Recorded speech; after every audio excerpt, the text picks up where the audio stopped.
오늘의 말씀은 창세기 2장 22절에서 23절 말씀입니다.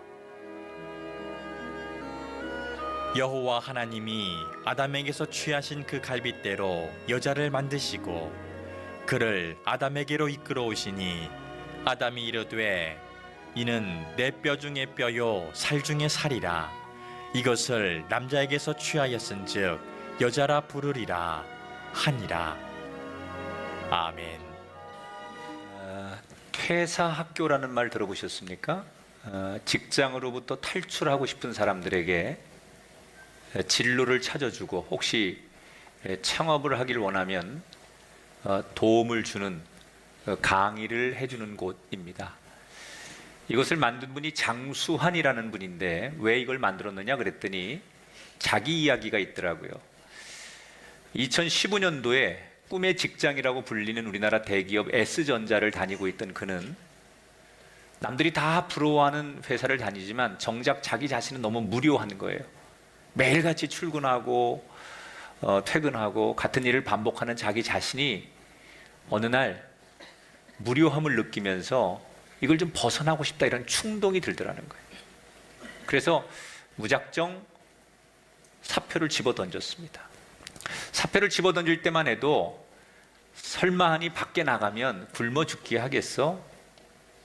뭐든지 되겠지 이라는 막연한 기대 심리를 가지고 그는 사표를 냈습니다. 그런데 그 충동에 못 이겨 사표를 냈지만 세상에 나가서 뭐든지 하겠지라고 막연하게 나온 세상은 자기를 받아주지 않는 거예요. 1년 동안 혹독하게 방황의 시간을 보내게 됩니다. 그리고 나서 그가 깨달은 것이 세상에 나 같은 사람이 정말 많이 있겠구나. 욱하는 마음에 회사를 나왔지만 뭘 할 수 있는지 몰라서 힘들어하는 이 땅에 그런 사람들이 많을 텐데 그런 사람들에게 도움을 주는 뭔가를 해야 되겠다라고 해서 한 50여 명의 선생님을 전문가를 모집해서 퇴사학교를 만들었어요. 그리고 앞에서 말씀드린 대로 그런 새로운 인생의 후반전을 꿈꾸고 기존에서 벗어나기를 원하고 또 그렇게 충동을 느꼈던 사람들에게 다시 한번 잘 생각해 보라든지 아니면 그런 결정을 한 이후에 어떤 인생을 살아야 되는지를 도와주는 이런 일을 하면서 벌써 이 학교를 수료한 사람이 5,000명을 넘어섰다는 거예요. 여러분, 우리는 살면서 수많은 충동 속에 살아갑니다. 다이어트를 현대인들이 관심이 많아 하는데 다이어트 실패하는 이유가 뭐죠? 결심을 굳게 하지만 먹는 것만 보면 이 먹고 싶은 충동을 견디지 못하는 거예요. 많은 직장인들이 내가 직장에 나가서 일하면서도 꼭 이렇게 살아야 되나? 꼭 내가 여기 있어야 되나? 여기를 좀 벗어나서 자유롭게 살고 싶은 충동을 늘 가지면서 출근하는 거예요. 그리스도인 중에는 하나님 앞에 은혜를 받았지만 하나님이 좋은 분인 줄 알지만 내가 받은 사랑이 많지만 때때로 하나님으로부터 좀 벗어나고 싶은 그런 충동도 그리스도인이 느껴요. 이런 수없는 충동이 우리 안에 올라올 때 우리는 어떻게 이 충동을 이겨낼 수 있을까? 오늘 아담의 이야기를 나눌 건데 지난 시간에 하나님께서 말씀을 가지고 세상을 창조하신 뒤에 흙으로 동물과 새들을 만드시고 그리고 손수 사람을 창조하셨죠. 그리고 최초의 사람 아담에게 하나님이 두 가지의 말씀을 하셨어요. 우선은 이 동산을 네가 관리해라 맡기셨어요. 일을 맡기신 거예요. 일을. 많은 사람들은 흔히 일을 저주라고 생각해요. 일 안 하고 사는 거 그게 얼마나 행복한 건지 몰라라고 말해요. 그리고 모든 사람들의 꿈이 일 안 하고도 평생 놀고 먹을 수 있으면 좋겠다. 이게 목표인 사람들이 있어요. 근데 여러분 그렇지 않습니다. 일은 저주가 아니에요. 쉬는 게 결코 축복이 아니에요. 물론 일을 할 때 먹고 살기 위해서 하는 일은 불행합니다. 내가 먹고 살기 위해서 땀 흘려야 되고 억지로 하는 일은 나를 힘들게 하죠. 그러나 그게 노동이고 농사고 땀 흘리는 일이라도 이 일을 하나님께서 나에게 맡겨주셨어. 이 직장, 이 자리가 내가 있어야 될 자리라고 하나님이 나를 여기에 보내신 거야. 이렇게 생각하면 그건 단순한 일을 넘어서 내게 사명이 되기 때문에 그 자리가 복된 자리가 되는 거예요. 그러니까 우리가 자신에게 물어봐야 돼요. 나는 지금 생존을 위해 일하는가? 아니면 사명으로 일하는가? 여러분이 일터가, 여러분이 집에서 하는 일이 세상에서 어떤 일을 하든 간에 그것이 먹고 살기 위해서 하는 일로 평생 끌려가지 마시고 하나님이 나한테 필요해서 여기 보내셨고 이 일을 하라고 주신 거야 라고 깨닫는 소명의 자리, 사명의 자리가 되시길 주 이름으로 축원합니다. 두 번째로 아담에게 주신 일이 뭐예요? 네가 먹어야 될 것과 먹지 말아야 될 것을 정해 주십니다. 이 생명나무를 비롯한 동산의 모든 열매를 먹어도 된다고 말씀하시면서 단 하나, 선악을 알게 하는 이 열매는 절대로 먹지 말라 이렇게 말씀하셨어요. 자, 많은 분들이 이렇게 묻습니다. 목사님, 먹지 말라고 할 거면서 왜 만드셨어요, 하나님이? 그건 모르죠.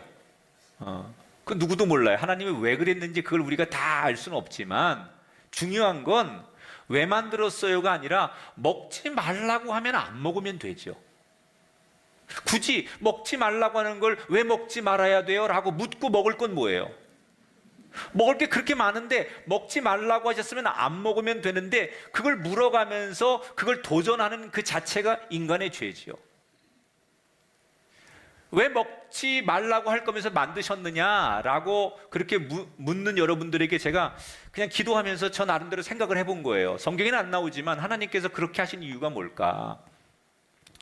에덴 동산에 많은 걸 다 맡기셨어요. 하나님이 창조하시고 창조된 그것을 네가 맡아라라고 주셨어요. 그리고 그 안에서 모든 걸 누리게 하셨어요. 그런데 처음에는 하나님이 창조된 걸 맡겨주니까 아담이 고맙고 나는 하나님의 손에 의해서 만들어진 사람이니까 겸손했을 거예요. 그러나 뭐든지 자기 마음대로 다 할 수 있으면 나중에는 내가 하나님 앞에 창조된 피조물이라는 것을 망각하고 나도 하나님과 동등된 존재라고 여기는 게 인간일 수도 있는 거예요. 거꾸로 내 마음대로 안 되는 게 한 가지 정도는 있어야만 그렇지, 나는 하나님의 손에 의해서 만들어진 피조물이지 내가 결코 하나님처럼 모든 걸 다 할 수 있는 존재가 아니야. 그래서 자신을 돌아보고 겸손하게도 할 수 있는 게 뭔가를 못하게 하는 것, 마음대로 안 되는 것도 있어야 인간의 존재를 깨닫는 거 아닙니까? 너무 승승장구하고 너무 잘 되면 인간은 절대로 하나님 앞에 무릎 꿇지 않습니다. 여러분 뜻대로 계획대로 생각한 대로 모든 게 다 완벽하게 잘 되는 사람은 절대로 하나님 앞에 예배하지 않습니다. 내가 생각한 길로 가면서 때때로 브레이크가 걸리고 그것이 멈춰지기도 하고 어려움이 생길 때 내 연약함 때문에 하나님을 바라보고 하나님을 묵상하고 하나님을 찾게 되는 게 인간이라고 하는 거예요. 그 선악과를 알게 하는 열매를 따먹지 말라고 하시는 것도 그런 의도가 아닐까. 자, 그러면 이런 두 가지 일을 주신 하나님 앞에 모든 걸 관리하는 아담은 에덴 동산에서 뭘 했을까? 제일 먼저 그가 한 일은 2장 20절에 나오죠. 같이 읽어보겠습니다. 아담이 모든 가축과 공중의 새와 들의 짐승에게 이름을 주니라. 제일 먼저 한 게 뭐라고요? 동물들, 새들에게, 식물들에게 이름을 줘주는 거예요. 이름을 잘 짓는다는 건요, 지혜로워야 돼요. 그리고 관심이 있어야 돼요. 아담이 에덴 동산의 동물, 식물, 새들 이름을 줘줄 때는 굉장히 똑똑해야 되는 거 아닙니까? 그러니까 인간이 타락하기 전에 에덴 동산의 인간은 지금보다 훨씬 지혜롭고 지능이 높았을 거다 이렇게 우리가 추측합니다. 타락하기 전의 인간의 모습은 훨씬 더 지혜로웠어. 그래서 그 정말 수만 수십만 가지의 모든 생명들에게 이름을 아담이 져줄 수 있는 거예요. 이름을 잘 지으려면 관찰력이 있어야 돼요. 세심해야 돼요. 아담이 이름을 져주는 거예요. 예를 들어서 이렇게 이름을 줬어요.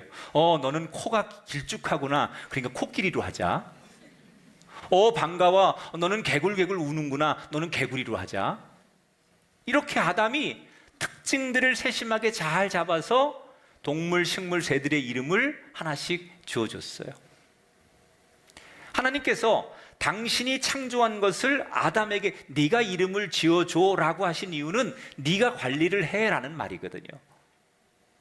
자, 이렇게 하나님이 주신 에덴 동산을 모든 이름을 지어주면서 날마다 식물과 동물과 새들의 이름을 부르며 아담은 하루하루를 행복하게 살아갑니다. 그렇게 하루하루가 지나간 어느 날, 그렇게 활짝 행복했던 아담의 얼굴에 그늘이 드리우기 시작합니다. 동물들, 식물들, 새들과 이렇게 마주치고 대화할 때는 너무너무 행복한데 그들과 헤어져서 돌아와 혼자가 되면 외로운 거예요. 다른 동물들은 하나님께서 애초에 창조할 때 암수컷 한 쌍으로 모든 걸 창조하셨는데 자기만 혼자인 거예요. 모든 동물들이, 모든 생명들이 같은 종류가 같이 다니고 같이 어울리고 같이 대화도 하고 같이 몸을 비비고 그러는데 자기는 항상 혼자인 거예요. 나도 나와 같이 생긴, 나와 말할 수 있는 그런 존재가 나도 저 동물들처럼 한 쌍처럼 있으면 좋겠다. 부러운 눈으로 처음엔 쳐다보다가 그 부러움이 점점 속상함과 원망으로 바뀝니다. 다른 애들은 다 둘씩 만드셨는데 왜 하나님 나만 혼자 만드셨을까? 그리고 이런 충동이 올라오는 거예요.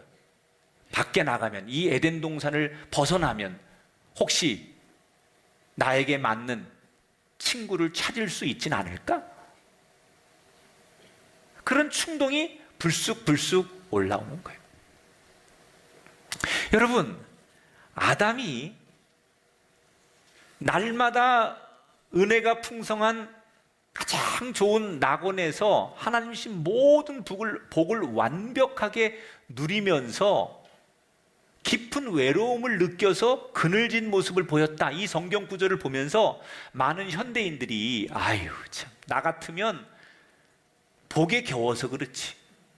하나님이 그렇게 완벽한 낙원을 주시고 모든 걸 다스릴 수 있는 권한을 주시고 아담이 그런 위치에 있으면서 그 외로움 하나 못 이겨가지고 얼굴에 그늘이 지고 그랬다는 걸 나는 이해할 수가 없어. 그러면서 아담을 많은 분들이 비웃을 수 있겠습니까? 저는 우리가 아담을 비웃을 자격이 없다고 생각해요.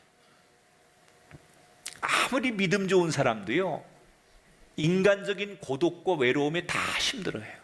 그렇다면 하나님을 믿는 그리스도인은 어떻게 그런 외로움을 이겨내야 될까? 저에게 위로를 준 말씀이 오늘 본문의 2장 18절의 말씀이에요. 같이 읽어볼게요. 여호와 하나님이 이르시되 사람이 혼자서 사는 것이 좋지 아니하니 내가 그를 위하여 돕는 배필을 지으리라 하시니라. 따라합시다. 하나님이 다 알고 계십니다. 아담은 자기 혼자서 외로움에 몸부림친다고 생각했어요. 아무도 내 마음을 이해 못한다고 생각했어요. 다 한 쌍이 즐거워하고 행복하고 다 그런 것을 부러운 눈으로 보면서 나만 외롭다고 생각하고 이런 내 마음의 외로움을 아무도 모른다고 생각했어요. 그런데 오늘 성경에 보니까 하나님은 그런 아담을 다 보고 계셨어요. 자기의 그 여린 마음, 혼란스러운 마음을 누구도 알지 못할 거라고 생각했는데 단 한 분이신 하나님은 알고 계셨어요. 그리고 어떻게 하시느냐? 아담을 위해 하나님이 친히 다시 일을 하기 시작해요. 하루는 아담을 부르시더니 현대의학으로 말하면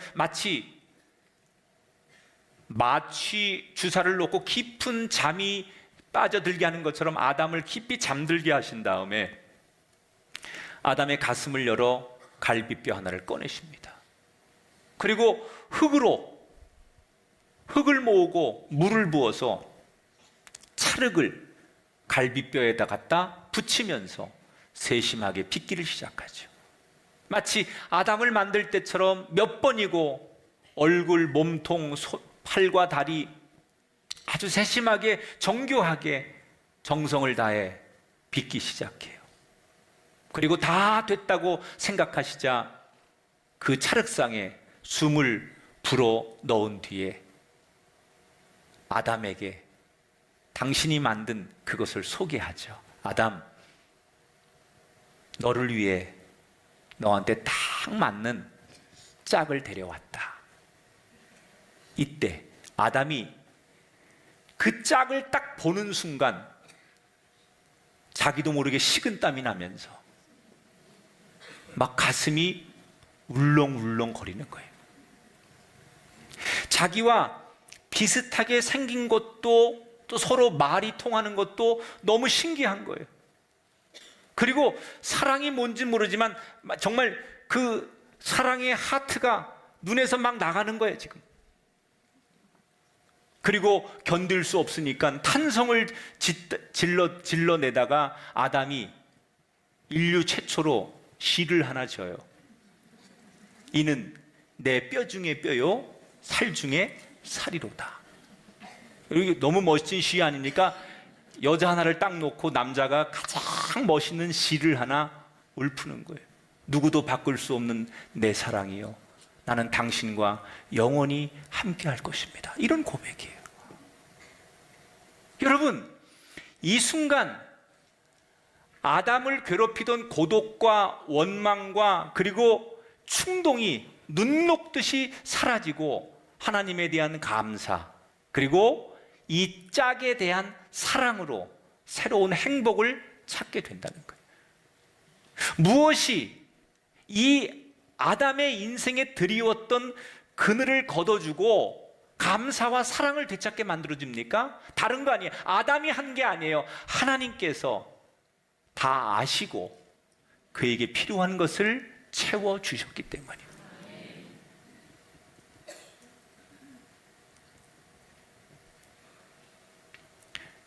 내가 만드는 건 행복하지 않아요. 하나님이 채워주실 때 행복한 거예요. 따라합시다. 하나님은 다 알고 계십니다. 아담을 창조하셨던 하나님은 아담을 그냥 방치하지 않았어요. 아담의 처지를 살피시고 아담에게 가장 필요한 것을 주셨어요.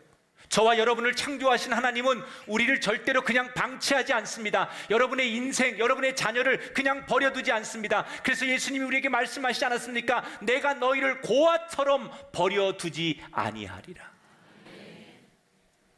우리를 살피시고 우리의 처지를 아셔서 가장 맞는 것을 주시는 하나님. 왜 나만 이런 고난을 겪어야 돼요? 누구도 자식도 부모도 내 마음을 몰라요 라고 말할 때, 그런 충동이 올라와 누군가가 막연하게 미워지고 삶의 의욕이 사라질 때, 그런 충동을 이겨낼 수 있는 좋은 방법 하나, 아담에게 주셨던 이 말씀을 기억하세요. 하나님께서 만들어주신 짝 덕분에 아담은 인생의 그늘에서 벗어났어요. 아담은 여자라고 이름 붙인 그 짝꿍과 함께 이제는 보란듯이 에덴 동산을 거닐습니다. 그동안은 다 짝꿍들이 있는 동물과 다른 생명체들을 보면서 부러웠는데, 그 여자와 팔짱을 끼고 보란듯이 에덴 동산을 걸으며 그 여자에게 하나님이 누구신지, 이 에덴 동산에서 어떻게 살아야 되는지 하나하나 친절하게 알려주는 거예요. 그때 아담과 이 여자는 서로 벌거벗은 모습이었어요. 그런데 서로를 너무나 신뢰했고 모든 걸 오픈했기 때문에, 비밀이 없었기 때문에 서로 신뢰한 그들은 조금도 부끄러워하거나 벌거벗은 모습 앞에 수치를 느끼지 않았어요. 아무것도 감추는 게 없었어요. 그렇게 두 사람은 너무너무 행복하게 에덴 동산에서 살아갑니다. 그러던 어느 날 그들에게 운명적인 사건이 하나 일어납니다. 아담과 이 여자가 선악을 알게 하는 나무를 지나고 있는데 누군가가 나지막한 목소리로 여자를 부르는 거예요. 누군가 돌아봤더니 뱀이에요. 뱀이 여자에게 묻습니다. 하나님이 진짜로 이 동산나무의 모든 열매를 다 먹지 말라고 하셨어? 다 먹지 말라고 하셨어? 여자는 이 질문을 듣고 뱀이 왜 이런 질문을 하는지 알 수 없었어요. 그러나 아담에게 들은 그대로 여자가 이야기합니다. 다 먹을 수 있지만 선악을 알게 하는 그 열매는 먹지도 만지지도 말라고 하셨대. 그러면 죽을 수도 있대 라고 여자가 대답을 합니다. 자, 여기서 성경을 우리가 이제 이렇게 보다 보면 맨 처음에 하나님께서 이 여자가 만들어지기 전에 아담에게 뭐라고 말씀하셨어요? 선악과를 먹지 말아라 그러셨지 만지지도 말아라 라는 얘기를 하나님이 하신 적이 없어요. 그런데 지금 이 여자가 뱀에겐 뭐라고 말하느냐? 하나님이 하신 말씀만 하는 게 아니라 거기에다가 말씀을 덧붙이는 거예요. 이걸 많은 그리스도인들이 오늘 신앙생활하면서 조심하셔야 돼요. 특히 지성인들이 학문적 탐구와 책을 읽고 공부하는 사람들이 정말 조심해야 될 신앙생활의 원칙 중에 하나가 뭐냐? 말씀을 자기 중심적으로 해석하는 거예요. 여러분, 하나님이 말씀하셨어요? 그럼 말씀이 기준이어야 돼요. 말씀하신 대로만 들어야 돼요. 그런데 거기에 하나님 말씀하신 거에 자기 생각을 덧붙이는 거예요. 그게 이제 해석이 되는 거예요. 근데 그 해석이 옳은 해석이면 되는데 자기 감정, 자기 기분, 자기 상황에 따라서 기준이 바뀌는 거예요.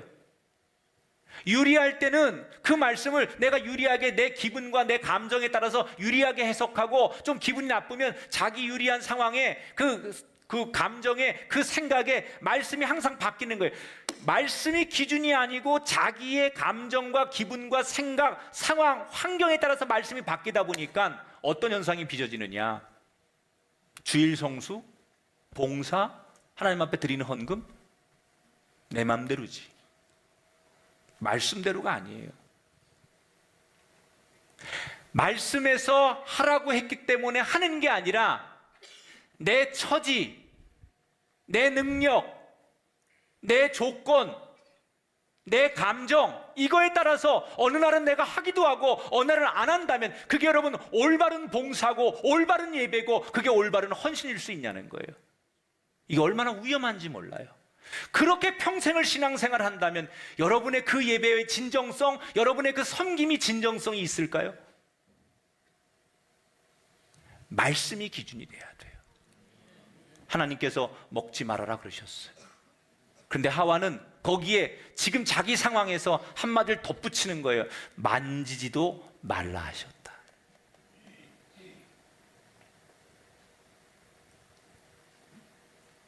왜 여자가 이렇게 얘기했는지 여러 가지 추측이 필요한데, 아담이 하와에게 그렇게 가르쳐 줬을 수도 있고, 아담이 애초에 자기 기분에 따라서 추가로 만지면 안 돼, 이거 원래 먹지 말라고 하신 거니까 아주 신신당부하기 위해서 말을 덧붙였을 수도 있고, 아니면 하와가 자기 즉흥적으로 이 말을 또 그렇게 받아들이고 덧붙였을 수도 있어요. 아무튼 여기에서 자기 중심적인 말씀 해석에 오류가 나오기 시작하는 거예요. 이때 뱀이 이 여자에게 기가 막힌 얘기를 합니다. 3장 4절 5절, 너희가 결코 죽지 아니하리라. 너희가 그것을 먹는 날에는 너희 눈이 밝아져 하나님과 같이 되어 선악을 알 줄 하나님이 아심이라. 야, 먹어도 안 죽어. 오히려 눈이 밝아지고 하나님 같이 될 거야. 사실 이 여자는 죽는 게 뭔지, 눈이 밝아지는 게 뭔지 몰라요 아직. 왜냐하면 인간이 타락하기 전에 인간은 죽음이 없었어요. 죄로 인해 타락하기 전에 죽음이 뭔지를 몰라요. 그러니까 죽음이 뭔지 설명하는 게 그 다음에 눈이 밝아지는 게 뭔지를 몰라요. 근데 한 가지가 마음에 딱 꽂히는 거예요. 그게 뭐냐? 하나님같이 될 수 있어. 근데 하나님같이 될 수 있다는 이 말에 흔들리는데, 이 말을 나는 이 여자가 나쁜 의도로 받아들였다고 생각하지 않아요.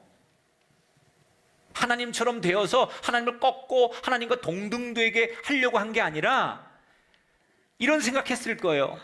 하나님은 능력도 많으시고 사랑이 많으신 분이고 대단하신 분인데, 모든 걸 다 아시는 분인데, 내가 하나님처럼 살 수만 있다면 얼마나 더 행복할까? 아마도 그런 순수한 생각에 하나님처럼 되는 것에 대한 꿈을 꿨을 거예요. 그리고 나서 딱 돌아서 선악과를 보는데, 왜 그렇게 보암직하고 먹음직스럽고 탐스럽고 한 입 베어 먹으면 정말 이 뱀이 말한 것처럼 세상 모든 것이 다 내 것이 될 것 같은 기분이, 충동이 밀려오는 거예요. 자, 여기서 질문 하나. 이 여자가 뱀의 유혹을 받아서 지금 막 그렇게 타락 직전으로 가고 있을 때, 이 여자 옆에 같이 있었던 아담은 뭘 하고 있었을까? 아담들 얘기해봐요. 응? 이 여자가 이러고 있을 때 아담은 뭘 하고 있었을까? 분명히 성경에 보면 아담이 옆에 있었어요. 자, 3장 6절에 볼게요. 여자가 그 열매를 따먹고 자기와 함께 있는 남편에게도 주매 그도 먹은지라. 분명히 아담은 여자 옆에서 뱀과 나누는 대화를 들었어요. 여자가 열매를 따먹는 것도 봤어요. 그러면 아담이 뱀과 대화를 나누면서 이거 먹으면 하나님처럼 될 거야 라고 말하는 뱀의 얘기를 들었을 때, 자기가 직접 하나님 말씀을 들은 사람으로서 반박을 해야 맞는 거예요. 아니야, 절대 그럴 수 없어, 내가 하나님 앞에 직접 들었어 라고 반박을 해야 돼요. 여자가 손을 내밀어서 그 열매를 따먹을 때 아담은 최소한 그러면 안 된다고 적극적으로 말렸어야 돼요. 그런데 아담은 반박도 안 하고 말리지도 않아요. 그리고 지켜보고 있다가 주니까 받아 먹었어요. 왜 그랬을까? 몰라서 그런 게 아니에요. 아담은 알고는 있었는데,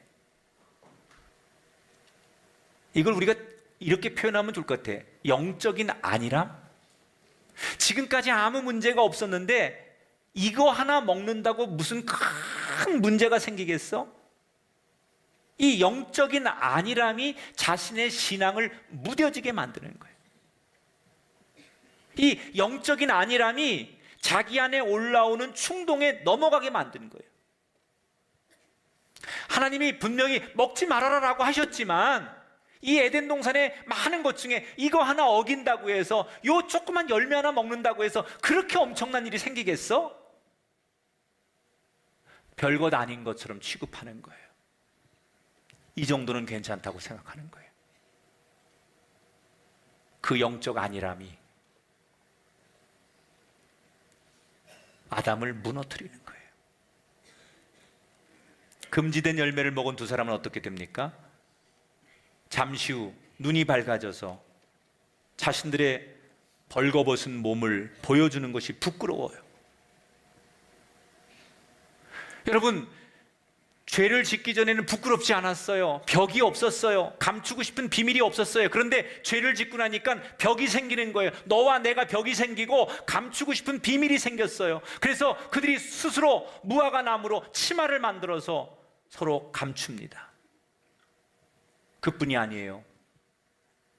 사람끼리의 비밀만 생긴 게 아니라 하나님과의 관계에도 벽이 생겼어요.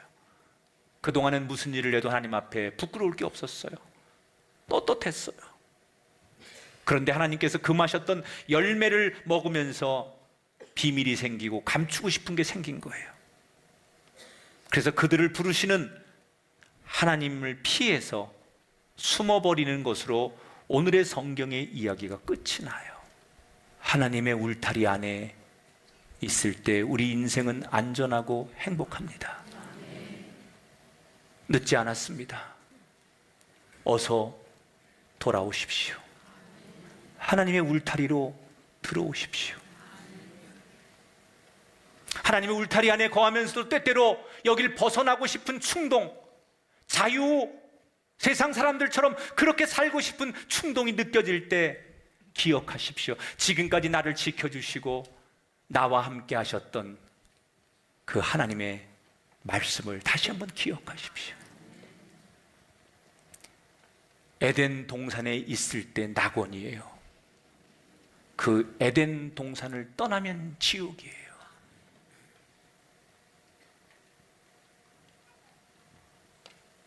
오늘 이곳이 하나님 안에 있는 것이 낙원임을 기억하시고 울타리가 있음이 우리에게 큰 축복임을 인정하는 우리가 되길 축원합니다. 말씀을 정리하죠. 원망, 비교의식, 소외감, 그런 충동과 유혹이 올라올 때 이렇게 고백하세요. 하나님은 다 알고 계십니다. 죄악의 충동이 올라올 때 나도 정말 멋지게 살고 싶어, 그게 부러워, 한 번쯤은 나도 그렇게 살아보고 싶어 라는 충동이 올라올 때 울타리가 되는 하나님의 말씀을 다시 한번 떠올리세요. 하나님의 말씀이 분명하면, 그 말씀이 살아 움직이면 나를 붙듭니다. 말씀이 희미하고 말씀에 확신이 없고 말씀이 안 들리니까 울타리가 깨지는 거예요. 선명하면 이게 말씀의 울타리고 이게 나를 제어하는 울타리가 말씀으로 분명한 사람은 절대로 흔들리거나 울타리를 벗어나지 않아요. 울타리가 불분명한 거예요. 말씀도 아니고 철학도 아니고 윤리도 아니고 지식도 아닌, 예배도 아니고 모임도 아닌, 그게 아니에요. 우린 살아있는 예배자, 살아계신 하나님의 말씀을 듣는 사람. 충동과 유혹, 하루에도 수천 가지, 수만 가지가 생길 수 있어요. 평생 죽을 때까지 그런 충동과 유혹이 우리에게 도전해 올 거예요. 그러나 얼마든지 와라. 파도야, 바람아, 얼마든지 찾아와라. 내가 멋지게 이겨내리라.